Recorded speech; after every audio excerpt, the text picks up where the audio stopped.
Hi everyone, welcome to the Nerdy Harry channel. I'm Anthony. And I am Joey. Okay, we have another very special podcast this week. This week we're doing the Nerdy Harry channel's favorite / top 10 80s movies. This was a lot harder for me than the 90s movies. What about you, Joey? Yeah, as far as getting them down to 10 movies, absolutely. Yeah, I think I had it up to, I'm looking at my list here, and I had around 25, 30, and it sucked having to narrow it down to 10. And really, I'm just going with what I feel right now. You know, that could change tomorrow. I just stopped at like 13 or 14 movies and just said, okay, I'm not even going to try to keep listing different ones. Really? Okay, wow. I'm sure there's other ones, like I said earlier, before we got on here, that I could have put in here. And I may have forgotten something that down the road I'll be like, man, I wish that was in my top 10 instead of not. But well, this is where I'm at. Yeah, I'm absolutely so mad at myself because I listed my favorite 90s movies, which I posted last night, and I didn't even have. And this isn't you're gonna be like, oh, whatever, the movie probably kind of sucks. But to me, I should have not left this movie on the list. Army of Darkness. How did I leave that off my list? Bruce Campbell. I'm sorry, movie world, I shouldn't have done that, but hopefully I don't make the same mistake in this one. This top 10 I'm very satisfied with, but like I said, that could change till tomorrow. How have you been, Joey? I've been good. Good deal, man. Hey, let's get started here. Number 10 for the Nerdy Harry channel's favorite top 10 80s movies. What's yours, Joey? All right, well, this one here is for all the ladies out there. And maybe some of you guys, too, who've been forced to watch this over the years. This isn't really one of my particular movies. I may have a little bit different format than Anthony. Okay. Majority of my movies are like movies that are some of my favorite movies. But I did put a few in there, too, that I felt like deserved to be in a top 10 80s movie list. So I'm going to go with, from the year 1987, Dirty Dancing. Yes, I did. I went Dirty Dancing. But if you stop and think about it, no one puts Joey in a corner. That's what I was going to say. Nobody puts Baby in a corner. And also, the soundtrack is a classic soundtrack. You know, I mean, there's a lot of songs that you still hear today, and it's still a relevant movie. And that's kind of how I look at this: is that movie still relevant today? Mm-hmm. And it is. I mean, it's a classic as far as a lot of people are concerned. I personally don't care if I ever watch it again. But on my list, I have Dirty Dancing at number 10 because I feel like it deserves it to be in a top 10 80s movie list. Okay, well, you know, and I'll say this too, you know, it skyrocketed Patrick Swayze. It made him a superstar. And that was before Ghost and all that stuff. Now, obviously, he'd already done The Outsiders. Yeah, he'd been in a few of those, but Red Dawn and stuff like that. But this made him. This is the one that made him a sex symbol. And made him a star. Right. You know? Yeah. Right. That's very true. I know, like every woman on my family was like. I think every woman on the planet has seen that movie multiple times and has been in love with Patrick Swayze. I'm trying to think if there's anybody else in that movie. Obviously, Jennifer Grey, who was Ferris Bueller's Day Off. Well, the guy who was her dad too was on Jerry Orbach. Yeah, was on Law and Order for years. Jerry Orbach. And you know what? I haven't seen it so long. I've actually been to Lake Lure where they filmed part of it. No, it's in really? North Carolina. Yeah, we went on family vacation around Christmas one year. We went to do a little North Carolina tour with my family, and we actually took a tour, and they showed us where they filmed the lake scenes. Did you do any illegal dancing? I did. I got out by the firelight, and I said, I want to have the time of my life, so I'm going over here. And you followed the waitresses and waiters one night where they were going? Absolutely. I want to know where they're going. Because what's cool about Lake Lure is that they also filmed the cliff scene at the end of Last of the Mohicans there as well. And you can actually see that off from the distance. You know, at the end where they fight and they fall, the girl falls, and then the... You know, it's been so long since I've seen that movie. I don't even think I've seen that movie all the way through, and I've heard it's a great movie, but I don't recall a lot about the Last of the Mohicans. Well, at the very end, there's a great battle between Daniel Day-Lewis's character and his father and brother and the two English women that's with them. And anyway, against some I can't remember if it's the Iroquois or something like that. But Patrick Swayze. Yeah, Patrick Swayze. But anyway, they fight and then they fall off this cliff. Well, that's where they filmed it. Okay. So it's pretty cool. Gotcha. Okay, so Dirty Dancing. Wow, that's a shocker for me right off the top. Number 10 for me. Now, some of mine, you're going to know all of my movies probably except one. Mm-hmm. Mine might be a little controversial, but these are my... as Joey said, we kind of have probably a little bit more different format. These are my top 10 movies, my favorite movies. My number 10, Pee-wee's Big Adventure, Tim Burton's very first film. Blow out everybody's eardrums over listening to this. We do our Pee-wee Herman impressions. But no, I love Pee Wee's Big Adventure. I can sit down and watch that movie and laugh the same way now than when I was a kid, and it was just a movie that wasn't supposed to succeed.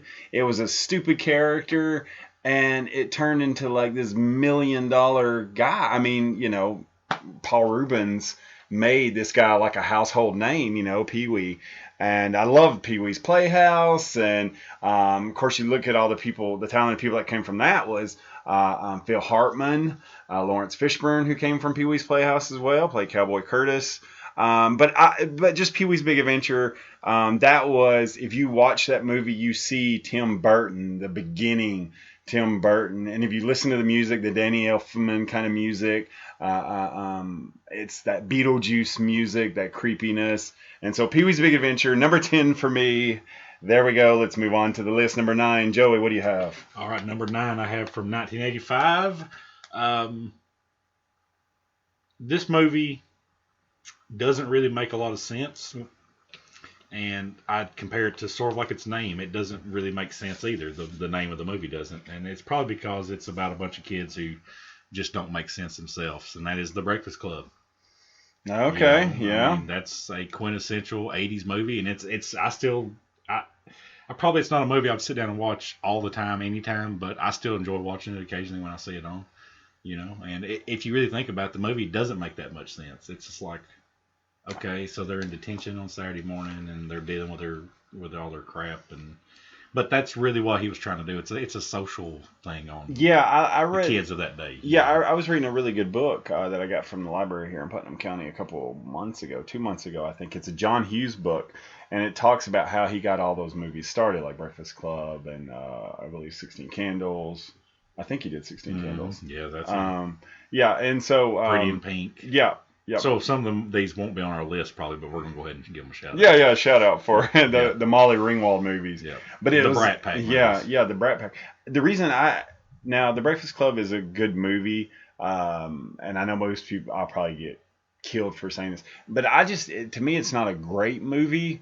Now I understand the impact it had on the generation. John Hughes absolutely captured, all these different groups coming together on this detention day, and you realize that everybody's got the same kind of life that sucks. You remember you just said Pee Wee's Playhouse or Pee Wee's Big Adventure a minute ago, right? Yeah, and I said my favorite movies. All right, Patrick Swayze, take it easy over there. All right, but Breakfast Club, I just couldn't stand Judd Nelson. I think he's absolutely a horrible actor. Oh, he is, but he was big back then. Yep, he was. Actually, one of his other movies is in my honorable mentions here that we'll get to later on. Okay. And I liked Anthony Michael Hall. I liked Emilio Estevez. I never really liked Molly Ringwald. I actually like 16 Candles better than I do Breakfast Club. Yeah. Now, I think that's a good movie. I can sort of agree with you on that, but I mean, I just feel like the Breakfast Club just really represents the 80s. No. I won't argue that whatsoever. I think that as far as a cultural impact, that definitely, I would agree with you on that one. My number 9 is probably a little maybe surprising to some people, maybe not. I'm going to go with American Werewolf in London. I love American Werewolf in London. I actually did not see American Werewolf in London until I was probably in my early 30s. Yeah, I was probably in my 20s before I ever saw it. And I think one reason is because everybody had told me how great it was, and all.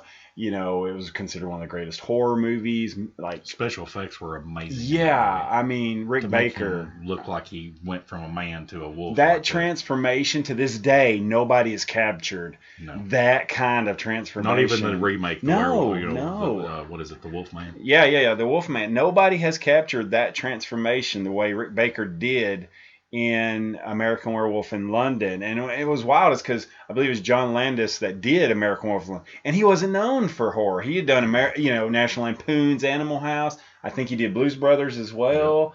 Yeah. So that was kind of so surprising to the movie world when American Werewolf in London come out. And it really is. The first time I'd watched it, I never understood how it was a funny movie. Yeah. But it is a funny movie. Because it's not really a horror movie. No, it's not. It's supposed to be, but John Landis puts his touch on it. It's like a satire horror. Yeah, almost. it's like this is kind of scary, but we're gonna make you laugh a little bit too. Yeah, I mean when his buddy keeps coming back to see him, and he's more and more decomposed, and oh man, so American Werewolf in London, 1981. That is my number 9. Joey, what do you got for number 8? All right, from 1984, I have one of my favorite movies of all time. Okay, now we're getting there. All right, Beverly Hills Cop. Okay, I love Beverly Hills Cop. Only thing I'll say about this is yeah, but the only thing I'll say about Beverly Hills Cop is because we've all seen it, and you probably love it at least in some form or fashion. Is it made Eddie Murphy a absolute superstar? I mean, he was getting there from Saturday Night Live and 48 Hours, and what's the one other movie that I almost made my Golden list? Child? No, that was after this. Golden Child was 84 was Beverly Hills Cop. Golden Child was like 88 or something like that, which was a weird out of character movie for him because he would have never earlier made a movie like that. No, what am I trying to think? The one with him and Dan Aykroyd. Trading Places. Trading Places. Love Trading Places. I can't believe it's not on my list, but that's just because it's just, Beverly Hills Cop kind of took Trading Places for me. But love right. Beverly Hills Cop. Yeah. We actually, I don't think Nicole had ever seen it. We watched it for the first time probably 3 to 4 weeks ago on Netflix. Yeah. And man, it's a really, I forgot how funny it was, and it made Judge Reinhold.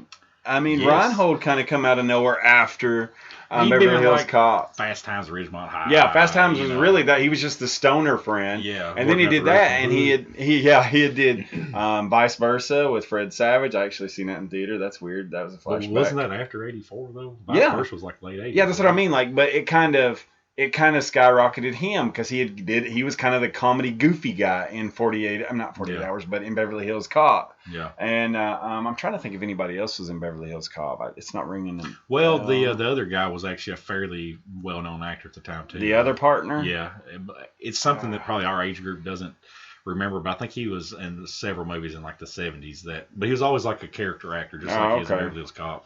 Also the police chief or the chief, that's I can't remember his name. He's in a bunch of 80s he's in a movies. Bunch of 80s he's always that. Isn't he the guy isn't he in RoboCop? RoboCop, yeah, exactly. That's it. Yeah, he plays one of the. That's it. He's the one that's running the whole thing there.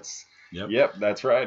Wow, that was pretty. Isn't cool. he the one that RoboCop shoots at the end when he says he can't kill him or whatever? Is that him? Is that who I'm thinking of? You remember he's like, you can't kill him, and then so he says, you're fired. Yeah. And then he shoots him. Oh man, it's been over a year since I've seen But I know RoboCop. that's kind of funny because he says RoboCop's program and says you can't kill this guy. Yeah, and he just kind of overrides him. And he says, you're fired, and so all of a sudden, now you can kill him. By the way, RoboCop. Oh, I didn't put it on my list either. I just realized that, but it's gonna be an honorable. It's an honorable mention. I'm gonna go ahead and say. Yeah, let's just go ahead and say that's for both of us. Honorable mention. Love RoboCop, man. Okay, so is there anything else you wanted to say about? No, that's pretty much it. It's just a great movie, funny, good action. It was just a well done movie. Yeah, and it was one of the first one. It kind of kicked off. And I may be wrong on this, but didn't it kind of kick off the whole buddy cop thing? Because Lethal Weapon hadn't been done yet. I would say 48 Hours did that first. Yeah. It's a very similar type movie. 48 Hours is a little bit more serious, but as far as with a little more humor. But I think they're both in the same genre, so you could probably... And really, Beverly Hills Cop's his movie. I said buddy cop movie, but I mean, really, he was the second character in 48 Hours. That's true. I mean, Nick Nolte was the star in that movie, obviously. Yeah, because he was the... Reg. Yeah. All right, my number 8. Now, I don't know if you know this movie, Joey, and most people probably don't know this movie, but this is a movie that I remember seeing every summer when I was a kid when I go to my grandmother's.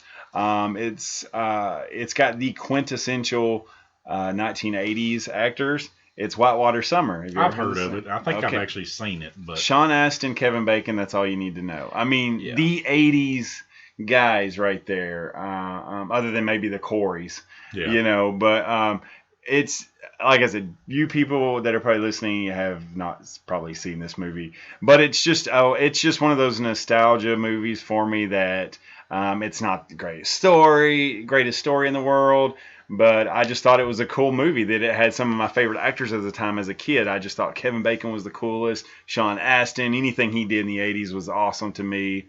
Yeah, heck, even Encino Man was an awesome movie to me back in the day. That was a cool movie back then, man. So number 8 is Whitewater Summer for me. Joey, number 7, what do you got? I would say more about that, but honestly, no, what? I just don't remember it well enough to talk about it, but I do remember that movie, so I know what you're talking about. Okay, good. When I was a kid, my parents would go to the video store in Monterey, and they would just rent some of the most weird movies. I think that's why I don't like B movies, is because we watched a lot of B movies when I was a kid, and I hated them.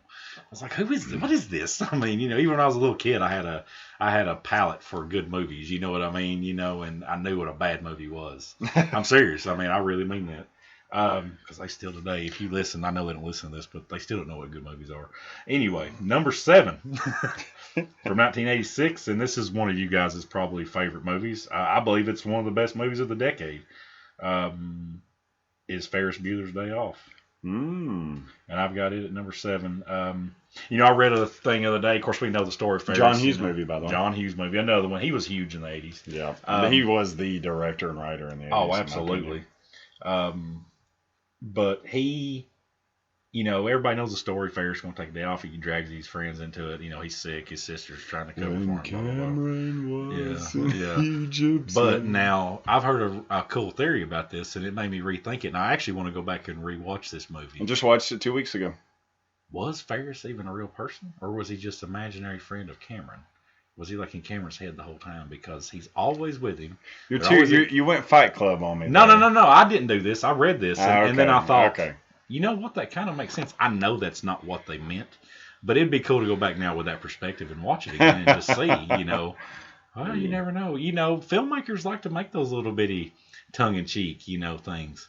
Kind of like with Batman vs. Superman. Have you heard about how they have, not Quebec, but they have Ottawa in a broken window shape, and it was a nod to Oh yeah, I've heard that. And I mean, it's something you should never see, but and somebody actually Zack Snyder was like, finally somebody noticed. Who would have ever saw that? I can't believe somebody did. So somebody out there is a lot nerdy than any of us. A lot more nerdy than any of us. That is possible. It's very possible. But anyway, there we are. That's Ferris Bueller's Day Off. I enjoyed the movie. I didn't understand it until I got older. I didn't like it when I was a kid. I loved it more as a kid than probably I did a couple weeks ago when I watched it, because I understood why school sucked and I didn't want to be there. I guess, when I was a teenager, I liked it better than seeing it when I was just 6, 7, 8 years old. Yeah. No, it was interesting because when I was reading about it in that John Hughes book, and it brought up Ferris Bueller's Day Off, he was trying to capture that same magic that he had with Molly Ringwald and Cryer and all those guys, with Matthew Broderick and Alan Ruck. Alan Ruck, I think's his name. Yeah. And then Mia, whatever her name, I can't remember her last name. She was in a few movies. Yeah. She, I remember she was in the Time Cop movie with Jean-Claude Van Damme. Man, that's so sad to know that. But I know a lot of stuff, but I would have never. Yeah, I know Time Cop. I mic drop on for me. But so. He tried to capture that same, and they actually kind of butted heads a lot because Matthew was more grown up, he was like in his early to mid 20s. Yeah, and so he didn't have that. Let's be like high school kids and go out and party and blah blah blah with the director. He just didn't have that thing with. They eventually worked together, even though they butted heads at the beginning. And what was cool is Matthew Broderick and Alan Ruck actually were doing plays together before they even did Ferris Bueller. So they totally understood how to be friends because they were doing that on stage before. Yeah. So I think that totally showed in the movie, even though they were complete opposites. But I love Cameron. I just think. Yeah. When he calls Rooney on the phone, and Rooney is like... And that lights me. And she comes in there, the secretary's like, hey, Ferris is on line 1, and he's looking down like, oh crap, I just cussed out her old man. That is funny. Yeah. Bring the old man in or something like that. Will him in here. I don't remember that well because I haven't seen it in probably 3 or 4 years. Yeah, I Netflixed it a couple weeks ago. Okay, so we're on number 7. All right, number 7 for me is, I'm surprised I didn't have this higher, but 1987, Vampires, the Coreys, the Lost Boys. I mean, as a kid, I remember the first time I'd seen, I think I was, actually when this movie came out, I was probably 10 years old. So yeah, 87. Man, my imagination flew with this movie. And you know what? I just realized another movie that I'm going to put down for honorable mention here, because I just remembered that. I'll mention it a little later. But it made me want to go out and, like, for pretend, obviously, because I had a wild imagination. Like, this is what you do. You go out there and you hunt vampires, like you're a kid. You see these kids hunting vampires. You're like, well, if they can do it, I can do it. And they made it look cool.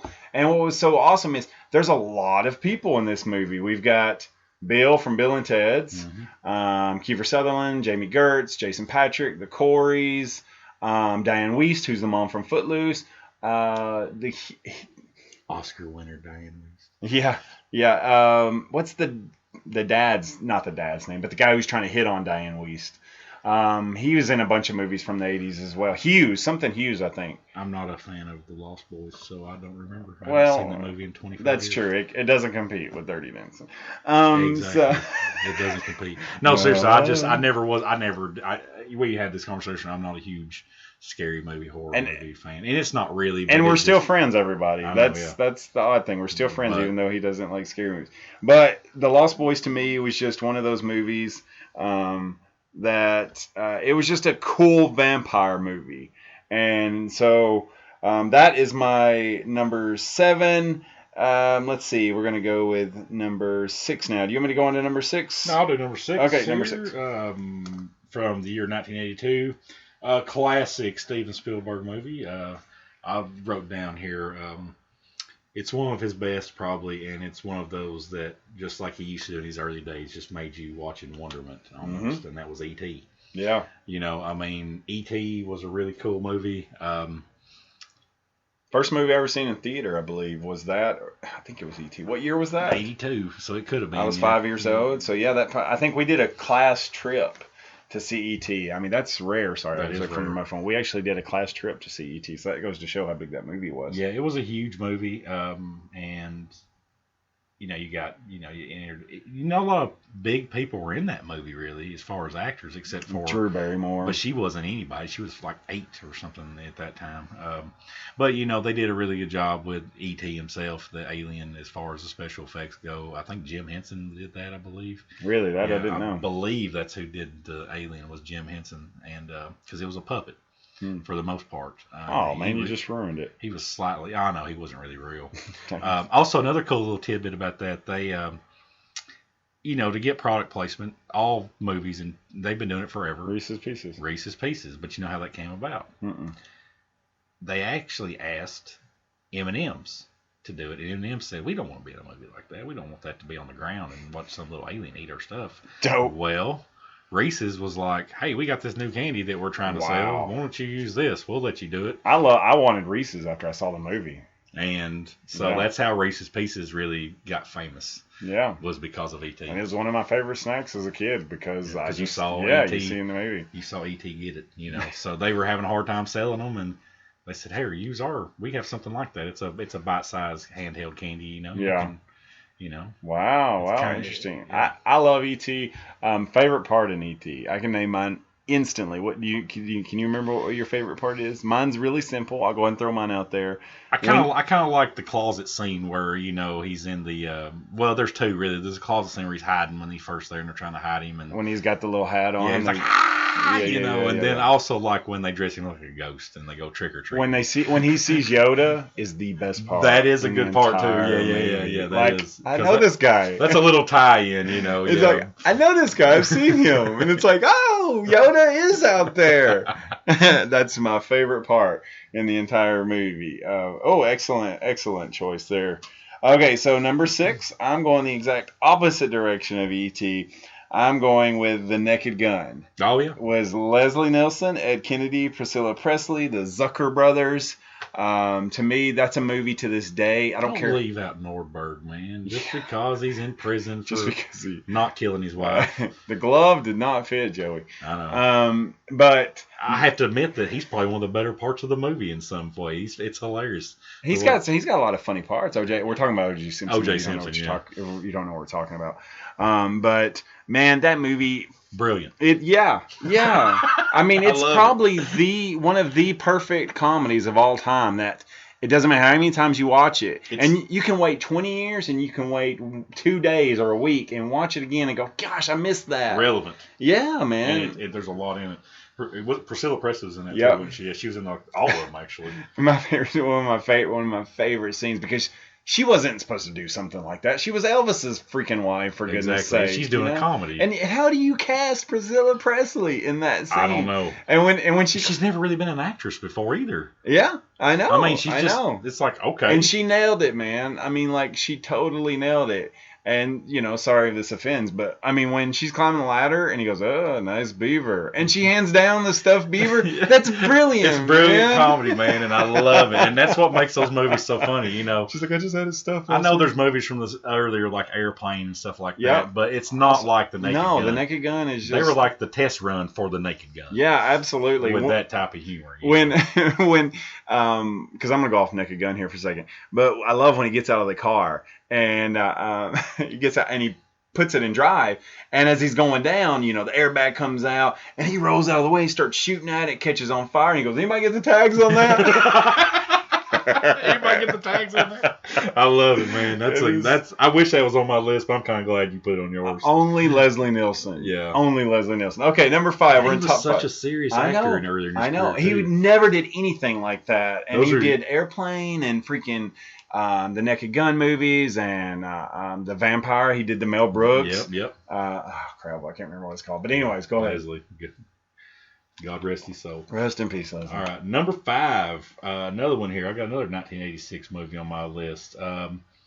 Guys, this is the movie that made you want to fly into the danger zone. Top Gun. Porky's 3. Oh. Yeah, Porky's 3 now. Yeah, Top Gun. Great soundtrack. Probably the top. There's only one other movie that in my opinion, it's on my list that has a better soundtrack. But actually, Top Gun, in most people's opinions, will be the best soundtrack of the 80s, probably.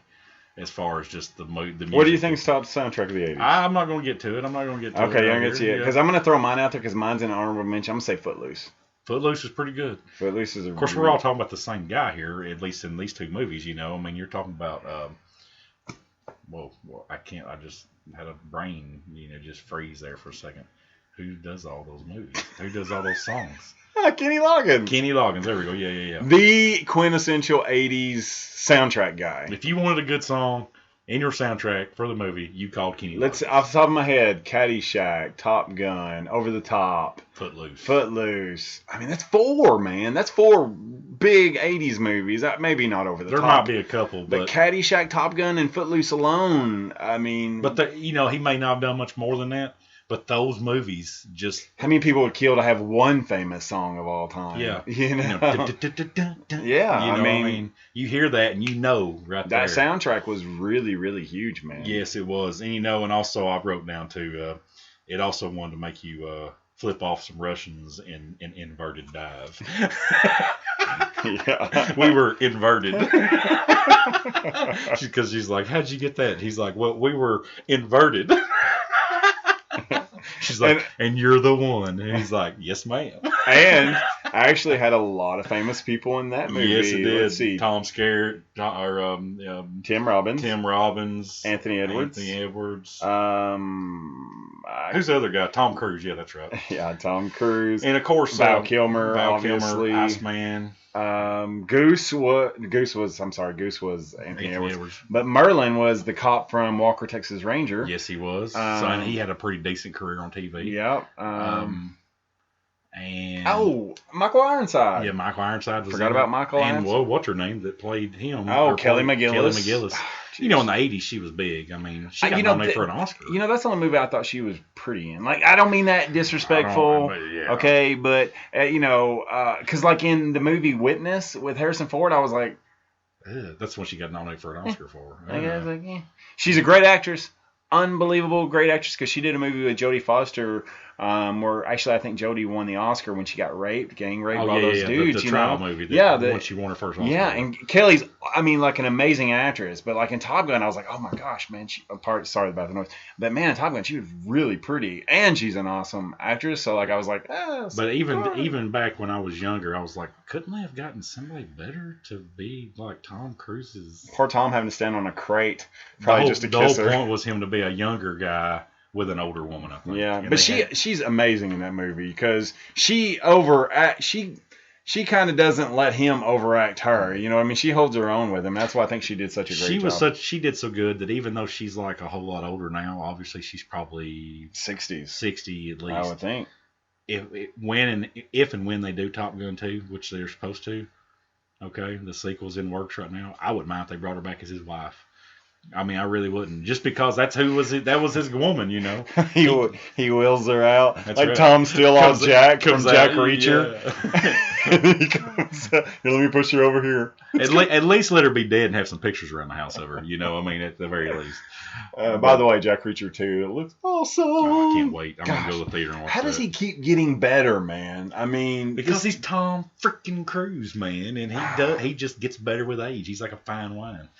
I mean, yeah, Jack Reacher 2 looks just as good as the first one. And you know the next Mission Impossible is going to be awesome. And it gives me more hope now, even though I was a little down on it first. It gives me more hope that, and here's a horror movie, The Mummy remake is going to be good too. I hope so. I'm hoping so too. I know it's a female mummy and blah blah blah. But I don't mind that. That doesn't bother me. It's going to be a different story, is what I'm saying. Yeah, I want the original, man. I just like stick to the script. Yeah. But okay, so number 5. Joey's going to be mad at me for this. I'm going to go ahead and throw it out there. We're not going to talk about it because I know we're going to talk about it more later. Back to the Future, 1985. Steven Spielberg, Michael J. Fox, Christopher Lloyd. Enough said. Let's move on to number 4. Joey, what do you got at number 4? I got Who You Gonna Call? Ghostbusters. Okay. 1984. I mean, it's like I said, seriously, it's one of the most, or more, it may be most inventive and original movies ever made. Mm-hmm. It was never supposed to be a hit. Never supposed to be a comedy either. No, it was never supposed to be a comedy, but yet it was the hit of the year, and it's still a classic today. And even though they tried to ruin it with the new Ghostbusters, they failed miserably. I called that a long time ago. But, and I hate it for the people that made the movie, because I know they tried to make a good movie for this modern version, but you can't take a movie like that. You just can't mess up perfection, man. You can't, and it was just the perfect. Even they figured out with Ghostbusters 2. Yeah, it just wasn't the same. I watched. Ghostbusters 2 sucks to me. I don't like it. Compared to the first one, it sucks. And here's the thing. That's my problem with the new Ghostbusters. Is because guess what? It's not that I don't like this because there's female leads. I don't have a problem with that. I don't like it because I thought part 2 sucked, and I believe this is gonna suck. Okay, yeah. That's just the way it is. Like. There's very, very, very, very few movies that can get better with part 2s and 3s and whatever. Like the Mission Impossibles. Mission Impossible. Godfather 2. Godfather was 2 better. Is amazing. Now, I know most people probably don't like these, but I like the Evil Dead, Army of Darkness movies. Like, it's just rare that you get better. I think Army of Darkness is better than Evil Dead. I think Evil Dead 2 and Army of Darkness are better than Evil Dead, because Evil Dead's supposed to be a horror movie, but Evil Dead 2 goes more to the goofball Three Stooges, and Army of Darkness just goes all out Three Stooges. All out Three Stooges. Okay, so Ghostbusters is great, man. I mean, there's another one-hit wonder with Ray Parker and Who You Gonna Call? I mean, like everybody was in that video. Everybody was. Let's see, when did Sigourney do Alien? Before that, it was like 80 or 81. We don't have it on any of our lists either, probably. I know. I'm not a big Alien fan, though. Yeah, Jesse's gonna. Well, that's all right. I'm sorry, Jesse, but I just don't care much about that. I mean. No, I like Alien and Aliens. I don't like early James Cameron work. You know what I was watching the other day, and this is gonna be an honorable mention of mine. I'm gonna go ahead and just go get it out there though. Love this movie, and it's probably my favorite James Cameron movie, and that's The Abyss.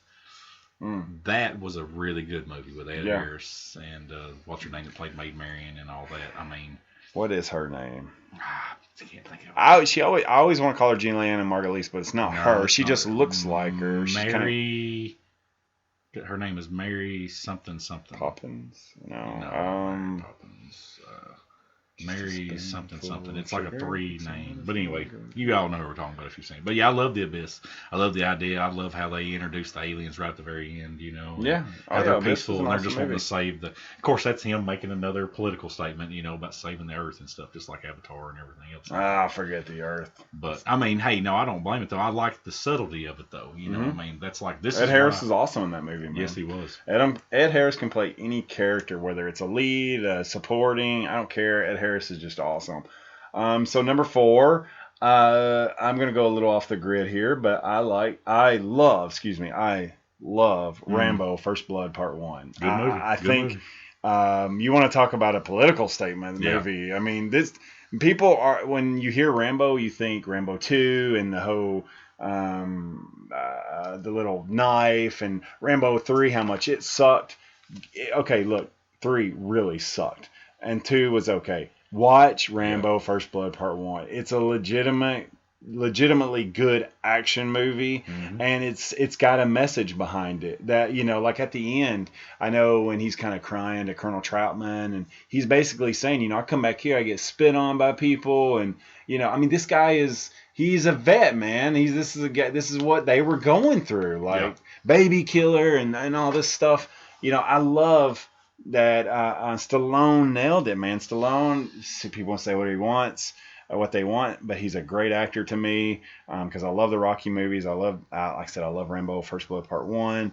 But Rambo First Blood Part 1, Colonel Troutman's awesome in that movie. Brian Dennehy is a great bad guy, even though he's supposed to be the good guy. No, he's the bad guy in the movie. Yes. And it's just one of my all-time favorite 80s movies. Yeah, that's a good choice, man. I enjoy Rambo. I used to have the little Buddha.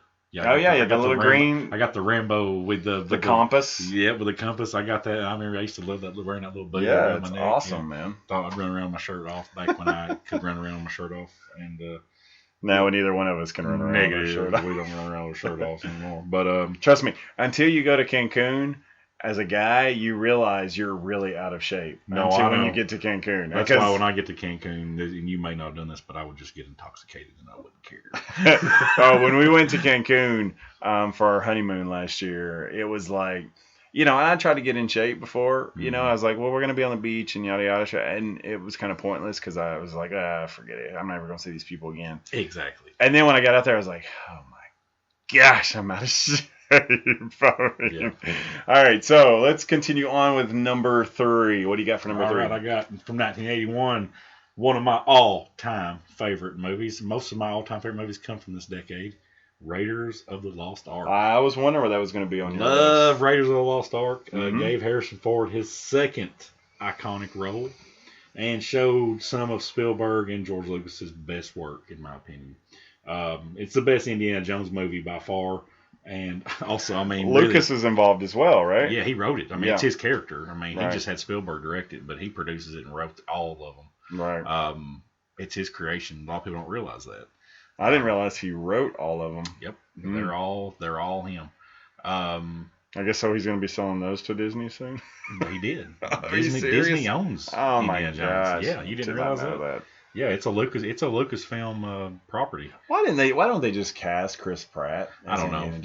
Because perfect. Because they screwed around and let Jurassic World get him instead, and it's the same character basically. I know, man. He's awesome. He's awesome, man. I've seen now from Jurassic World that he could be Indiana Jones. Yeah, because he can be that action guy with a little humor and stuff. He's got to be like the most on fire actor right now. Because, dude, Magnificent Seven looks awesome. Did you see the trailer for Passengers 2, by the way? No, I haven't seen that yet. It looks pretty cool, man, with him and Jennifer Lawrence. Very futuristic movie. But, again, there he is. It's like it's going to be serious, probably more than what the trailer shows, but there he is, being funny, being just cute and Chris, I mean. Can't wait for Guardians of the Galaxy Part 2. I know, it's going to be good. Okay. And also, who knew that being an archaeologist was so dangerous anyway? Yeah. Oh, dude, when he's sitting in class and the girl blinks her eyes. I know. What does she say, love you? I love you. Oh, yeah. Yeah. That's, man, Harrison's awesome. Love that movie. Man, that was a good one. Don't look at it. Yeah. Don't look at the melting scene. Yeah. Yikes. I think that was another Rick Barnes. And Karen Black. Yeah. Karen Black, really underrated actress of the 80s. Very underrated actress. I always like just about anything and she late does. 70s, because first thing I know that she was ever in was Animal House. Yeah. You know, she plays the girlfriend. She always she held her own in the Indiana Jones movies, which is so great, you know. Yes. Let's see. So we're on number 3. My number 3 is Bruce Willis in Die Hard. Oh, yeah. Okay. I guess one of my honorable mentions. I had to slide that in there. Oh, man. Love Hans Gruber. I watched it about a week ago. Yay. It's just, I only watched that movie in December because it's one of my Christmas movies. It is a Christmas movie, man. It felt weird when I was watching it last week. I was like, this should be, it's a Christmas movie. They're always Christmas movies. The first two I know. Yeah, the first two are great, man. I love the first two. But yeah, I love Die Hard. Bruce Willis came out of nowhere. I mean, he had done Moonstruck. Moonlighting. Moonlighting is all he did. And they took such a huge chance to put him in this movie. And, man, you talk about skyrocketing a career. And they reinvented the action movie. Oh, absolutely. That movie, with the action in it, is freaking awesome. And Alan Rickman is the quintessential bad guy of the villain. 80s. Yeah, I mean, he's, even though he only had that one bad guy in the 80s, he's so awesome. He's so great as that one. Hans Gruber, yeah, man. He's so awesome in that movie. I love Die Hard. 1980. I believe Jan de Bont, right, did that movie, who also did Speed, also did Twister. He did a lot of big. Man, he's just good at that kind of genre of just pure action. So that's my number 3. Let's go to number 2. We're counting down. Good pick. Thank you. All right, from 1980.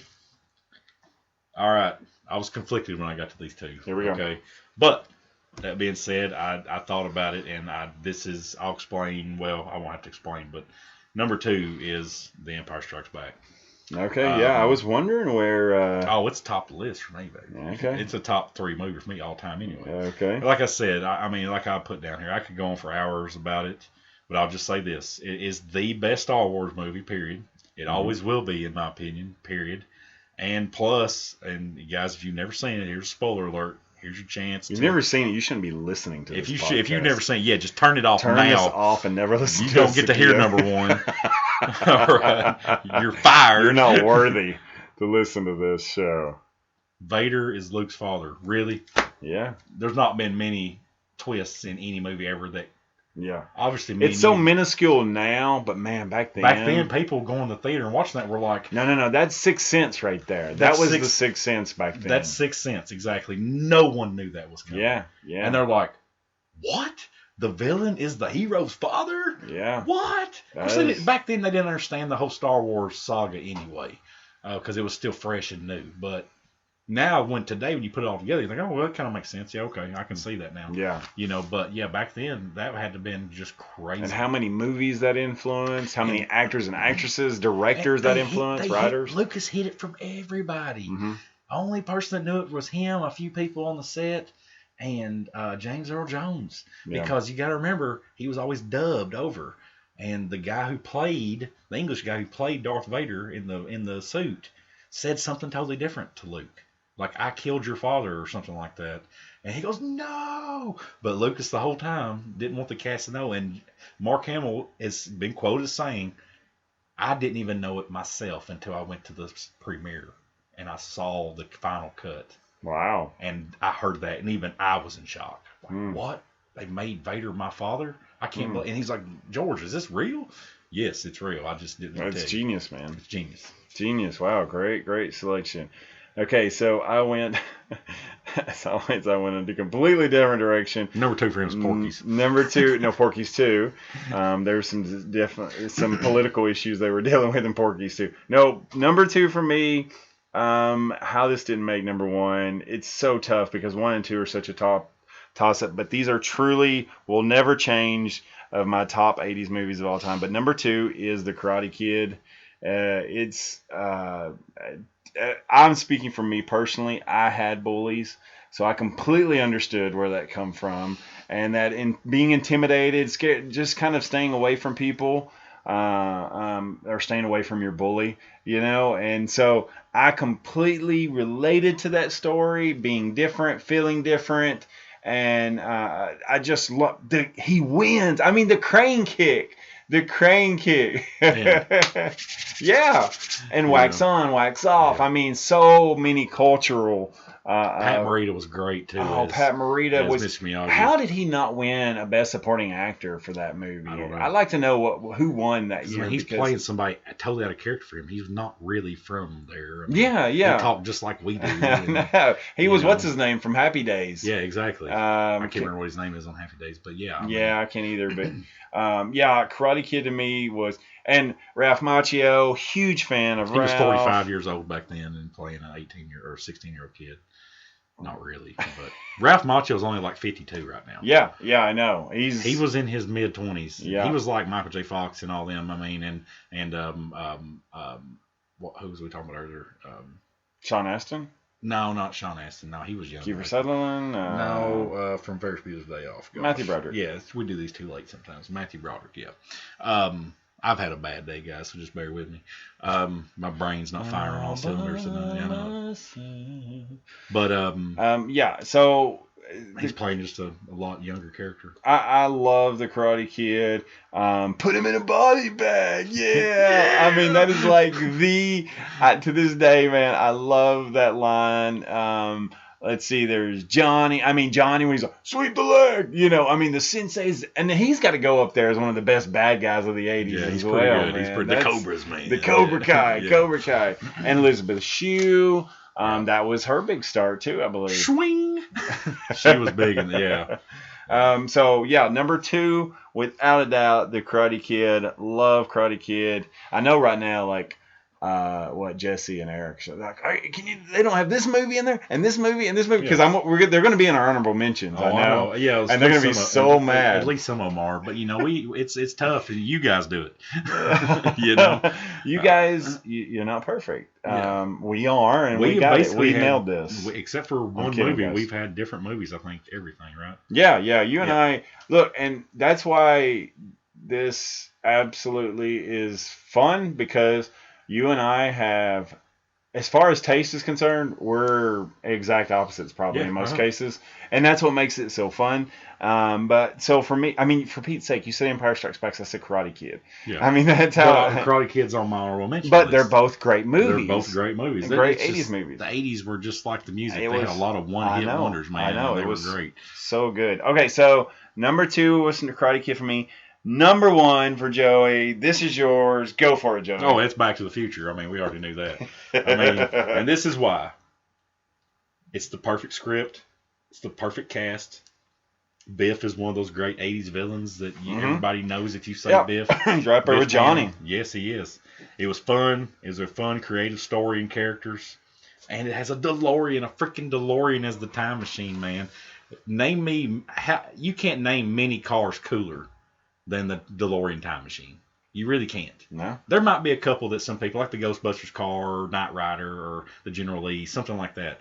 But just all out coolness, the DeLorean time machine is awesome. It's a character in its own right. Out of time. That's right. And I was going with that. You got Huey Lewis, doing one of the most iconic movie songs ever with The Power of Love. And it's just as much fun today. Guys, I went back in November on the 30th anniversary. Me and my buddy did. And went to the theater because we were too little. And John, my buddy, I don't even know if he was born. He might have been just a year or two old.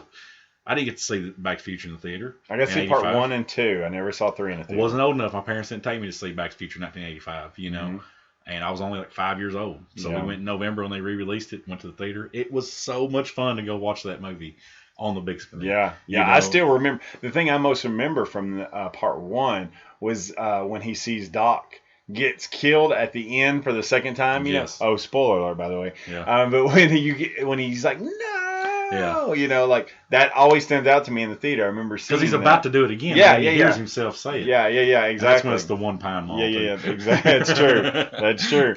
Yeah, if you don't know what we're talking about again, you should just go ahead and turn this off and never listen to us again. But it's as much fun today as it was 31 years ago, and in my opinion, it will be that much fun 31 years from now. It's just a wonderful movie in all aspects, and it's probably, even though I love Empire Strikes Back, the older I get and the more I think about it, the more I just feel like Back to the Future is a top probably 2 movies for me of all time. Yeah. I love Back to the Future. No, I get that. That makes... Yeah, I was wondering. I kind of had a feeling yours was going to be Back to the Future number 1, but I wasn't for sure. That's why I was like, well, I struggled with it, and I sat there this afternoon when I got time, and I was just like, I would have thought originally if you just asked me, I'd have said Empire Strikes Back. But then I thought about it and I was like, no, no. If I had the two sitting next to each other on the TV screen and I just wanted to watch one, I would probably watch Back to the Future over Empire Strikes Back every time. Wow. Just casual viewing. You know what I mean? Yeah. Even though I love watching Empire. I wouldn't argue with you. I do the same thing. Back to the Future is amazing. I said I had a number 5. Good selection on number 1. I saw that coming, but that's perfect. Perfect for you because that's exactly what I thought for you. Number 1 for me, River Phoenix, Jerry O'Connell, Will Wheaton, Corey Feldman, Stand By Me. Stand By Me was, it's right there with the Karate Kid on as far as like had the most influence on me as a kid. River Phoenix to me as a kid was the first dude that I looked up to like, that's the dude I want to be like right there. He was just so freaking cool to me. And the thing about it is I was more like LaChance was Will Wheaton. You know, that's how I was as a kid. But I just thought River Phoenix was the gawky sort of. Yeah, I was the lanky, goofy kid, like who was just, you'd never be able to pick me out of the crowd. Yeah. And so, but I love that movie. I related to the Corey Feldman aspect of it. And some things, and you guys want to see a dead body? It's a Stephen King movie. Is that Jerry O'Connell who asked him that? You guys want to see a dead body? The fat Jerry O'Connell? Was that him? Jerry O'Connell. Yeah, Jerry O'Connell. But isn't that him that says that? Yeah, yeah, he's the one that says you guys want to see a dead body because they were. Crap, what scene is that? I can't remember right now. I can't either. It's been so long since I've watched that movie. It's a really good movie, and it was actually. And by the way, we can't call him Fat Jerry O'Connell because, like right now, Jerry O'Connell could kick our rear ends. Oh, I know. So Jerry O'Connell, if for some reason, thank you for listening to this, by the way, if you're listening to this. But you know you were fat back then. You were a chubby kid, so you grew out of it, though. Don't worry, Jerry. We're chubby now. Yeah, we're chubby now. It was baby, especially me. It was baby fat. So. But I love the movie. That's the first time we got to know that Stephen King could do something besides horror, too, right? Isn't that Stephen King who does Stand By Me? Yeah. Stephen King did Stand By Me. It was like called The Dead Body, I think. Yeah, I think so. But it really wasn't a scary movie. It was more of like a coming-of-age movie. And that was totally off base from what he had ever really done before, if I'm not mistaken. Yeah. At least movie-wise, that was the first time that they'd ever done. Because honestly, in my opinion, some of Stephen King's best work is Stand By Me, The Green Mile, and Shawshank Redemption. And none of those are scary movies. Yeah. You know? Still Magnolias. Still Magnolias. No. I was going to say. I got you. I was like, whoa. I had to compute what you said. I was like, still Magnolias. What? I got him. I admit for about a split second, yeah. Which for an android is an eternity. That's for Star Trek fans out there. That was fun, guys. So let's go through our honorable mentions. You want to throw some honorable mentions out there so Jesse and Eric don't hate our guts? Okay, well, I've got Die Hard, which you had, and Karate Kid, which you had. The Abyss, I ended up mentioning. Full Metal Jacket, at least the first part of Full Metal Jacket, I love. Yeah, I mentioned that. It's almost like it's two movies, completely two different. I mean, the first part of the freaking movie is awesome, dude, with Vincent D'Onofrio and Matthew Modine, R. Lee Ermey. Oh my gosh! I mean, you talk about iconic role. And I've always read, and I don't know if it's 100% true or not, but I've always read that basically Kubrick just said, "Look, you've done this. That's why we cast you. Basically, this is these guys' names." And you're going to be in this situation, do what you do. Pyle. Just do what you would do. What do you keep calling him Pyle, right? And, and Gomer Pyle, yeah. And he just ad-libbed everything. He just said, be a drill sergeant to these guys. Yeah, man. That's a good movie. What else you got on I got Beetlejuice. Mm-hmm. Love Beetlejuice. You got that on my honorable mentions. And Batman, of course, because it comes in at 1989, so that's a really great movie. And that was one of the first movies that I got to go to as a kid that I probably shouldn't have went to as a kid. 9-year-old, probably 8 when it came out, 8-year-old kid, and I got to go see it. Yeah, my parents were just, they didn't know. They were oblivious to the fact that this was should have probably been R-rated. It was very close to being an R-rated movie, and they did everything they could to make it PG-13. Batman is on my honorable mention. I actually didn't hear that. That's so bad that I didn't have that on my honorable mentions. I'm going to throw that on my honorable mentions as well. Goonies. Not a Goonies. big Goonies fan. I like Goonies. Goonies is cool with me. Platoon. I love Platoon. Platoon's a good movie, but I would watch Full Metal Jacket over that. But yeah, Crocodile Dundee. Yeah, I saw you had that written down. RoboCop, Footloose. And yeah, RoboCop. Police Academy. I watched that a few weeks ago too dude, on TV one night. You know, you technically aren't American. I think in order for you to become an American now, you have to at least watch the first 3 Police Academy movies because they're just freaking awesome, man. I mean, that's 80s comedy right there. Some other ones just throwing out there. I don't know these honorable mentions. These are just some ones that I really enjoy. Planes, Trains, Automobiles. Good movie. Pet Cemetery. I know you don't like horror movies. Willow. It was pretty good, but it was a good Ron Howard movie. It was Princess Bride. Yeah, The Shining. Yeah. You know, those are the ones I got, guys. So go through your list real quick one more time there, Joey. Oh yeah, top 10. Top 10, starting from number 10. I've got Yes, and This Is Real. If you're just now joining us, Dirty Dancing. Yeah, but like I said, I gave a good reason why. Number 9, The Breakfast Club. Number 8, Beverly Hills Cop. Number 7, Ferris Bueller's Day Off. Number 6 at E.T. And now for my top 5, Top Gun. Ghostbusters at number 4. Raiders of the Lost Ark at number 3. The Empire Strikes Back. Star Wars The Empire Strikes Back at number 2. And Back to the Future at number 1. All right. Sounds good. I'm going to go into my number 10. I'll do my radio voice. At number 10, Pee-wee's Big Adventure. Number 9, American Werewolf in London. Number 8, we got Whitewater Summer. Number 7, we got The Lost Boys. And at number 6, I have The Naked Gun. 5, Back to the Future. 4, Rambo First Blood, Part 1. Number 3, I have Die Hard. Number 2, The Karate Kid. And at number 1, Stand By Me. Joey, this was fun. I like doing top 80s movies. That was really cool. What we need to do, and somebody mentioned this, who I worked with, I think it was someone I mentioned with, we need to do like characters. That would be like a top. It don't have to be like, let's not do 80s because we've already done top 80s movies. Let's just do like best characters of all time, you know. Like top 10. Yeah, top 10 movie characters of all time. And you can go any direction with it. Horror. So that's an idea possibly for the future for us. Guys, we want to thank you guys for your continued support. We know it may be 2 or 3 people that only listen to these things. But these, like we've always said, these are just fun for us. And it gives us an opportunity to nerd out. And this is really fun. I enjoy doing the list thing. I do too, yeah. This has been really fun. The movie thing and TV thing's been kind of slow here lately. Honestly, I'd much rather just pick a movie or a list of movies and talk about them than talk about news. But we try to do with, make you guys happy and make us happy. We got Walking Dead coming up soon, so yes, we do. That's gonna be awesome. What, like a month? Yeah, first second week of October. Yeah. I've started watching the new stuff that I like to watch. Gotham was okay. The 3rd season of Gotham has started out okay.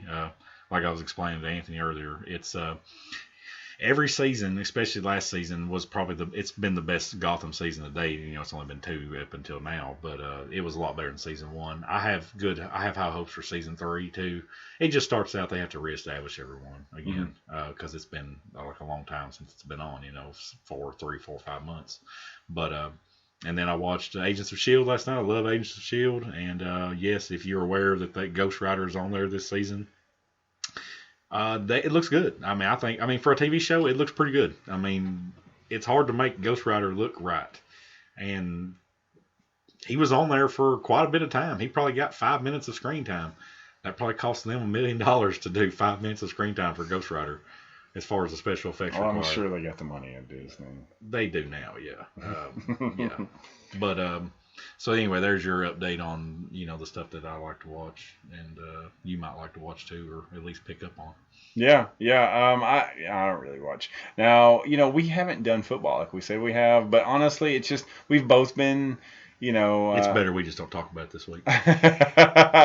This week is Tennessee Florida week, so Joey being a Tennessee fan and me being a Florida fan, at least we made it through this without hurting each other. Good luck to the Gators.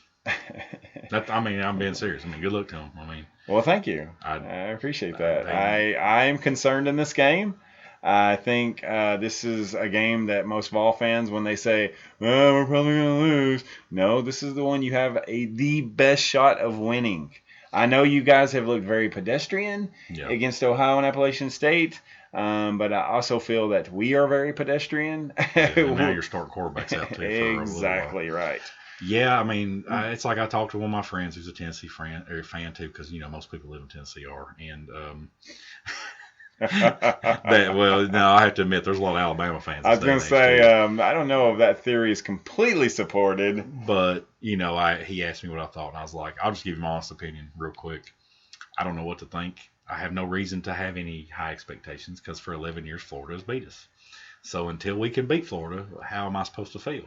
And he was like, I agree. He said, but this is the year that Tennessee has to win because they're probably better than Florida this year, talent-wise on the field. It depends. It depends on who's going to be on the field Saturday. You said Reeves Maven should be. Oh, you know what? Look, he's playing. Yeah. Let's just wait. Maybe we'll give us something to talk about next week. Sure. Yeah. But for right now, I really enjoyed doing the podcast with the top 10 list. If you guys like that, let us know. Let us know if you have a topic that you'd want us to talk about in an episode, whether it's a movie, whether it's an actor, or an era of movies or TV or whatever. I mean, personally, Joey and I always, there's so many things to talk about from music, TV. Joey and I are kind of more movie people. Now, I know we got October coming up next month. Joey's not a huge scary movie fan. I am a scary movie freaking aficionado. I love scary movies, so I'm really excited. So whether I just make Joey sit here and listen to me, or I do something separately, we will do some scary movie stuff for October. I might just be Garth on that one. You could just do all the movies. I'd be like, sucked. You will not do that to me. But no, seriously. We're again. Thank you guys so much. Joey, is there anything you want to add? No, no, I really don't. I just thank you guys again as always. And did we mention Countdown to Geek Town? Thank you very much. Yeah, we always give them a shout out and listen to their pods if you get a chance. One of us always tries to share it, and they do a good job. They're crazy. I still don't know those guys. I like to get to know them a little bit better, but good guys. They seem like they're lunatics a little bit. They're just, you know what? Yeah, they're just genuine. They are, and that's cool. I appreciate that in people. I mean, we come from a different direction than they do. Like on their podcast, I mean, they're genuinely best friends. Like Joey and I, we've met. Just give you a little background real quick on Joey and I. We met actually through my wife. She worked with Joey at her work, and so Joey and I probably the most we've talked has been through this. But I think that's what's made it so fun and so different is that we have such different, probably opposite taste on things. But we both bring our perspectives and our different ideals and thoughts and likes to it. And in most cases, hopefully you guys agree with one or the other or both. And but yeah, definitely check out Countdown to Geek Town. Also check out, I can't remember if I said Two Dead Girls or Two Dead Chicks last time. It's Two Dead Chicks podcast on iTunes. So check out them as well. I'm hardcore Walking Dead fans, and I know they are super stoked for the season coming up. I'm Anthony. And I'm Joey. And this is the Nerdy Harry channel. See you later, guys. Stay nerdy.